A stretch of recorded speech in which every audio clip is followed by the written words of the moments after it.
सबसे पहले हम यहाँ पे बात कर लेते हैं कि जो सिमेट्री है वो होता क्या है। तो इसमें किसी फिगर का एक हाफ दूसरे हाफ पर एग्जैक्टली फिक्स हो जाता है। इसका क्या मतलब हुआ कि किसी फिगर का जो एक हाफ है वो दूसरे हाफ को इस तरह से कवर करेगा कि उसका कोई भी हिस्सा दिखाई नहीं देगा। अगर कोई हिस्सा दिखाई नहीं देता है तो इसका मतलब है कि वो फिगर सिमेट्री है। अगर कोई हिस्सा दिखाई देता है तो इसका मतलब हुआ कि वो सिमेट्री नहीं होगा। एग्जाम्पल से समझते हैं इसको। तो यहाँ पे मैंने दो एग्जाम्पल लिए हैं, एक ट्राइंगल और एक रेक्टेंगल।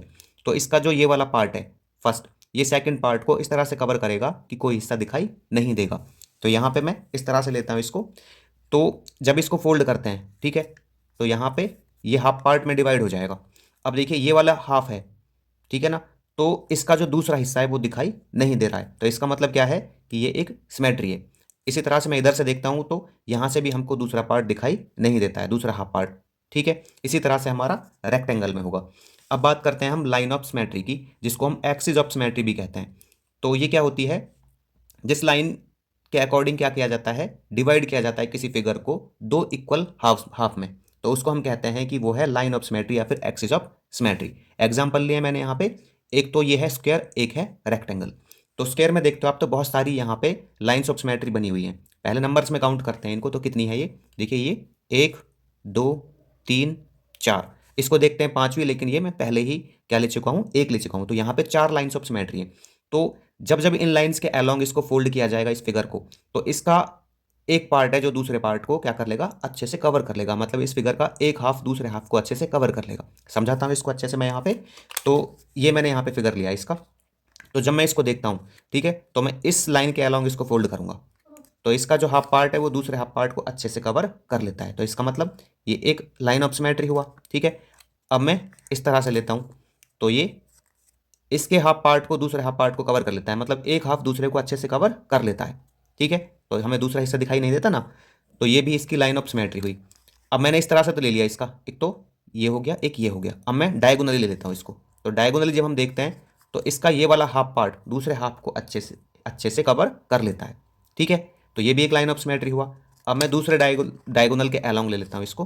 तो यहाँ पे ये वाले हाफ ने इस दूसरे हाफ को कवर कर लिया है। ठीक है, तो इसलिए ये भी एक लाइन ऑफ सिमेट्री हुआ।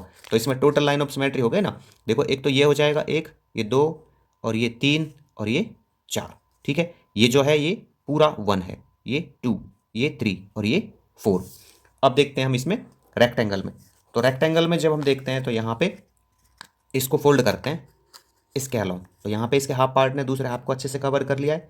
ठीक है, तो ये इसका सिमेट्री, लाइन ऑफ सिमेट्री हुआ। इसी तरह से यहाँ से देखते हैं इसको, तो यहाँ से इसके हाफ पार्ट ने दूसरे हाफ पार्ट को अच्छे से कवर कर लिया है। लेकिन जब मैं इसको डायगोनली फोल्ड करता हूँ इस तरह से, तो देखिए इसका जो हाफ पार्ट है ना दूसरे हाफ को अच्छे से कवर नहीं कर पाता है। तो इसलिए मैं कहूँगा यहाँ पे कि ये इसका लाइन ऑफ सिमेट्री नहीं होगा। इसी तरह से इसको जब देखूंगा तो मैं कहूँगा कि ये वाली जो लाइन है ये लाइन ऑफ सिमेट्री नहीं होगी, क्योंकि इसका जो पार्ट है यहाँ पे वो अच्छे से कवर नहीं हुआ है।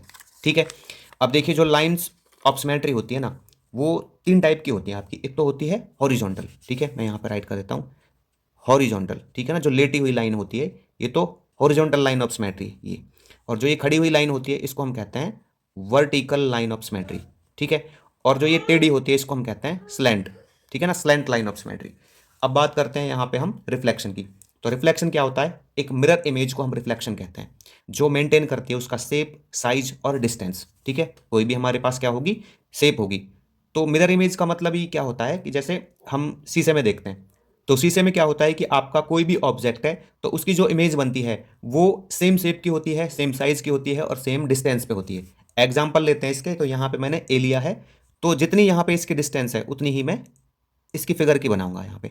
ठीक है ना, जो इससे इमेज बनेगी तो उतनी ही डिस्टेंस और वही शेप और वही साइज की। अब यहाँ पे इसको देख लेते हैं, तो इसमें क्या करेंगे, इसको जब रिफ्लेक्ट करेंगे तो उतनी ही साइज और शेप की बनाएंगे इसको। ठीक है, तो यहाँ पे ये रिफ्लेक्ट हो जाएगा।